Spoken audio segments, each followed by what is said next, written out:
Okay, we will solve this one. Which of the following ordered pairs is a solution of the inequality y is less than 2x plus 2? Okay, so ang gagawin natin dito, pwede natin isa-isahin pag-solve yan or check natin yan isa-isa. Okay? So, y is less than 2x plus 2. So, unahin muna natin itong letter A. Ang y is 1. It's less than 2. Tapos yung x natin is negative 5 plus 2. So, y is less than negative 10 plus 2. So, 1 is less than negative 8. So, this is false. So, next tayo, yung letter B. So, y is less than 2x plus 2.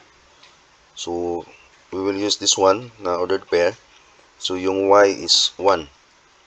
Ito. Okay? Less than 2. Tapos, yung x natin is 0. Okay? Then, plus 2. So, 1 is less than 0. Multiply natin yung 0 ang result. Then, plus 2. So, 1 is less than positive 2. So, this is correct. So, therefore, sa choices natin, letter B is the correct answer. Pwede mong isolve itong letter C at saka letter D, pero I'm sure na false pa rin yan. Okay po?